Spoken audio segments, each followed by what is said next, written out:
महामुनिराज प्रमाण सागर जी महाराज के चरणों में त्रिबार नमोस्तु निवेदन करता हूँ। परम पूज्य अरय सागर जी महाराज के चरणों में त्रिबार नमोस्तु निवेदन करता हूँ। महाराज श्री, कुछ दिन पहले मैं आचार्य अमरचंद्र द्वारा लिखित समय सार कलश का अध्ययन कर रहा था।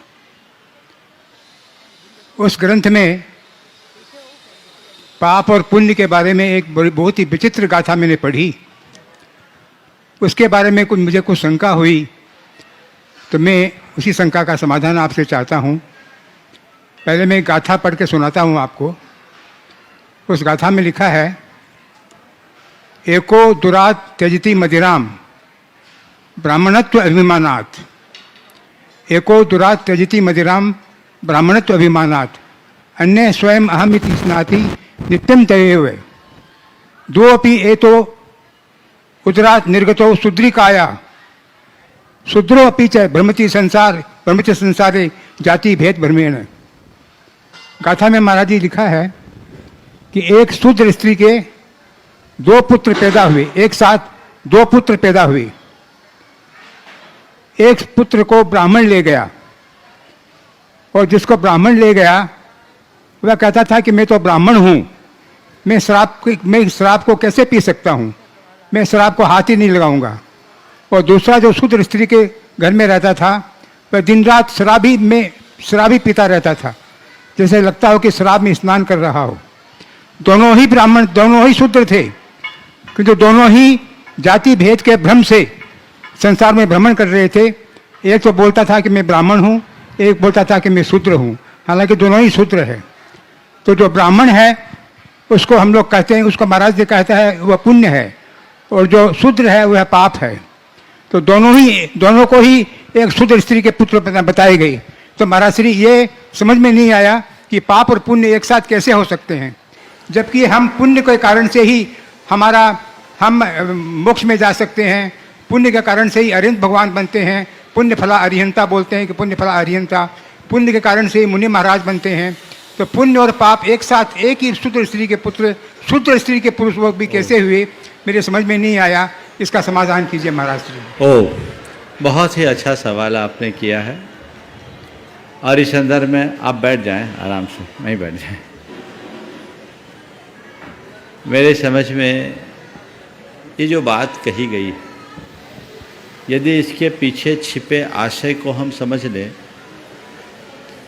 तो इस बात में कुछ भी असंगत नहीं, और इसके आशय को ठीक तरह से न समझने पर बड़ा गड़बड़ है।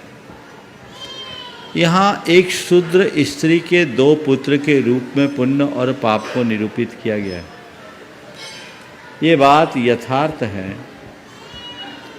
कि पुण्य हो या पाप है तो दोनों कर्म, पुण्य भी कर्म है, पाप भी कर्म है, और कर्म विजाती है, सजाती नहीं। तो कर्म सामान्य की दृष्टि से देखा जाए तो पुण्य और पाप दोनों समान हैं, लेकिन जब हम विशेष को देखते हैं तो दोनों में काफ़ी भिन्नता दिखाई पड़ती है। जिन अमृतचंद जी आचार्य का आपने उल्लेख किया, उन्होंने ही अपनी कृति तत्वार्थ सार में पुण्य और पाप का विश्लेषण करते हुए बड़ा अच्छा कथन किया है। उन्होंने लिखा, हेतु कार्य विशेषाभ्याम विशेष स्यात् पुण्य पापयोः हेतु शुभाशुभौ भावो कार्ये च सुखासुखे। हेतु और कार्य की भिन्नता से पुण्य और पाप में भिन्नता है। पुण्य और पाप का हेतु शुभ और अशुभ भाव है, और पुण्य और पाप का कार्य सुख और असुख है। ये दोनों अलग अलग हैं। पुण्य हमें भौतिक सुख प्रदान करता है, और पुण्य हमारे आत्म विकास में भी कारण है। पाप हमें आपत्तियों में डालता है, और वह हमारे आत्मगुणों का घातक भी है। सारे घातिया कर्म पाप है जो हमारे आत्मगुणों का घात करते हैं। विगत दिनों चूंकि इस वर्ष का चातुर्मास का पूरा प्रवचन आचार्य कुंद के वांग्मय पर चल रहा है, मैंने अपने प्रातः काल के प्रवचन में केवल पुण्य और पाप पर 2 सप्ताह व्याख्यान दिए और उनमें विभिन्न पहलुओं का समावेश हमने किया है। जिन लोगों को पुण्य और पाप के विषय में विशेष जानना है और जैन आगम के दृष्टिकोण को समझना है जीवन व्यवहार मूलक दृष्टि से, वो उनको सुन सकते हैं और उसका लाभ ले सकते हैं। संक्षेप में 4 बिंदुओं पर चर्चा करूंगा जो पुण्य और पाप के संदर्भ में बहुत जरूरी है। पुण्य पाप कर्म, पुण्य पाप बंध, पुण्य पाप क्रिया और पुण्य पाप फल।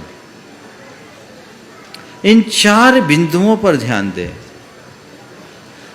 पुण्य पाप बंध, पुण्य पाप कर्म। सबसे पहले पुण्य और पाप कर्म ये सामान्य है क्योंकि दोनों कर्म है, पुण्य भी कर्म है, पाप भी कर्म है।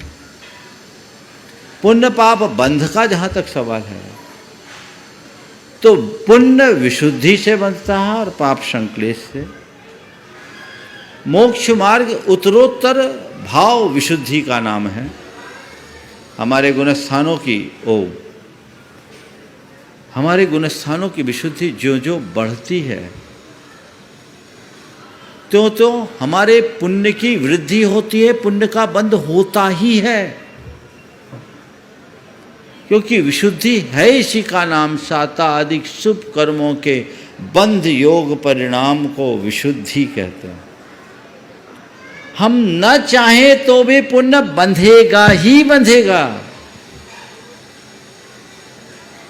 कोई ये कहे कि मुझे पुण्य नहीं बांधना तो ये उसकी भूल है।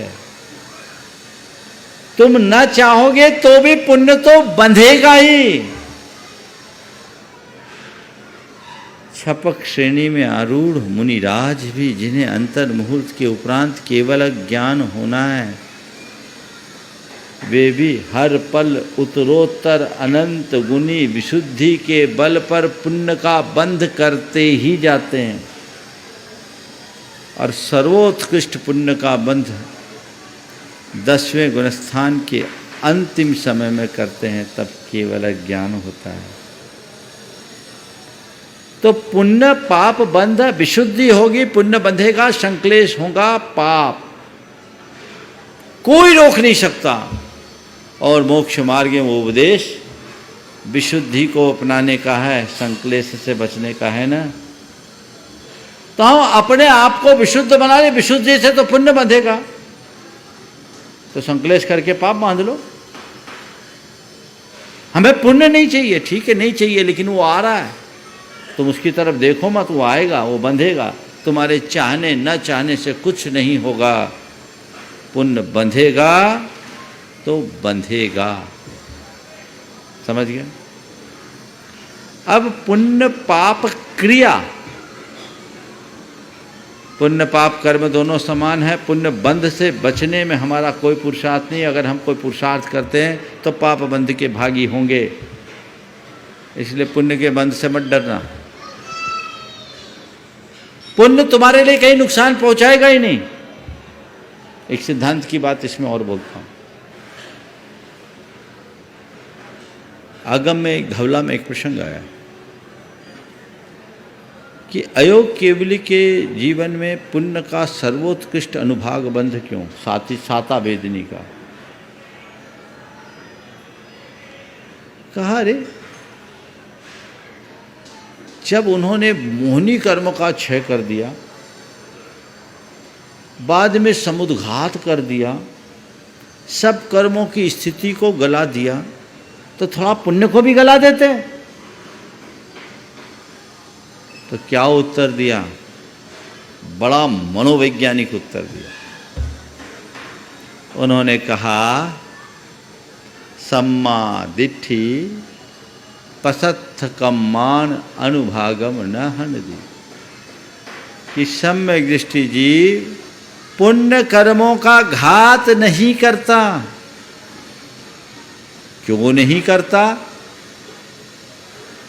तो उसका उत्तर बड़ा समझने लायक है।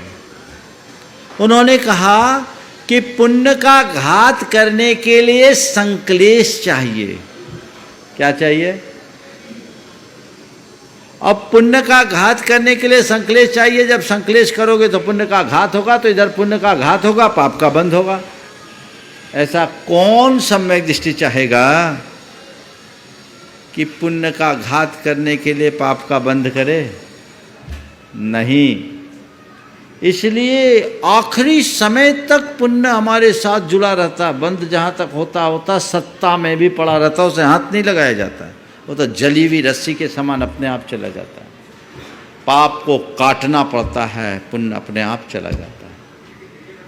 हाँ, निर्जरा पाप की होगी, पुण्य का अनुभागघात होगा ही नहीं। होगा तो संक्लेश करना पड़ेगा और संसार बढ़ेगा।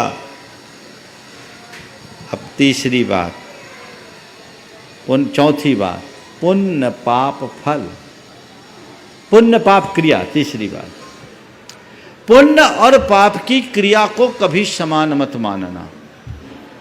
आप लोगों के लिए जो नीचे की भूमिका में हैं, उनके लिए पुण्य की क्रिया धर्म स्वरूप है और पाप की क्रिया अधर्म रूप है। वे पुण्य की क्रिया करें, पाप की क्रिया से बचे। आपका ये धर्म है। जो लोग कहते पुण्य और पाप की क्रिया समान है, वो भयानक भूल में। पुण्य तुम्हारे लिए उपादेय है, पाप हे है। पानी नल का भी है और नाली का भी है। पानी दोनों में है। कौन सा पानी पीने लायक है, कौन सा पानी छोड़ने लायक है? बोलो। हाँ, अरे पुण्य पाप समान, पी लो नाली का पानी। बोलो, पीने को तैयार हो? एक बार मैं स्वाध्याय कर रहा था, एक महानुभाव आए। महाराज क्या स्वाध्याय चल रहा है? मैंने कहा समय साहब। महाराज से कौन सा अधिकार चल रहा है? मैंने संयोग से पुण्य पापाधिकार था। हमने कहा पुण्य पापाधिकार। उन्होंने कहा महाराज जी पुण्य और पाप में क्या अंतर है? पुण्य और पाप में क्या अंतर है? मैंने कहा पहला अंतर तो यही है कि एक में 2.5 अक्षर है, दूसरे में 2 अक्षर है। पुण्य पाप में क्या अंतर है? एक में 2.5 अक्षर है, दूसरे में 2 अक्षर। नहीं महाराज निश्चय से। तो मैंने कहा निश्चय से पूछो तो निगोदिया जीव और सिद्ध परमात्मा में कोई अंतर नहीं है। पर कल से निगोदिया की मूर्ति मत पूजने लगना। जो जिसके लायक है उसको वैसे ही देखना। निचली भूमिका में पुण्य और पाप की क्रिया अलग अलग है, लेकिन जो पाप से मुक्त हो गया उसके लिए पुण्य भी एक प्रवृत्ति है। उसे पुण्य से भी ऊपर उठना है।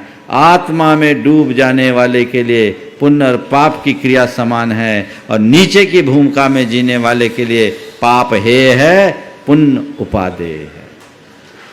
ये दृष्टिकोण अपनाओ। अरे पुण्य है, पुण्य है, सुनने में बड़ा अच्छा लगता है। सोने की बेड़ी भी बेड़ी है। अरे भाई ध्यान रखो, पाँव में जो बेड़ी होती है वो लोहे की होती, सोने की बेड़ी नहीं है, और सोने की चेन है। इसको तो समझो। ये सब अन्यथा प्ररूपण है। पुण्य पाप को मुझसे एक ने बोला महाराज जी आप पुण्य पाप को समान मानते हैं? बोला मैं मानता हूँ। बड़ा आश्चर्य हुआ। आचार्य विद्यासागर का शिष्य आज पुण्य पाप को समान कैसे बोल रहा है? फिर से पूछा, बोला महाराज जी आप पुण्य पाप को समान मानते हैं? मैंने कहा मानता हूँ। बोले महाराज कैसे? थोड़ा चेहरे में मुस्कुराहट आ गई, जैसे मैं उसके पक्ष का हो गया। महाराज आप पुण्य पाप को समान मानते? बोले मानता हूँ। बोले कैसे? मैंने कहा मैं पुण्य और पाप के फल को समान मानता हूँ। किसको समान मानो? पुण्य और पाप के फल को समान मानो।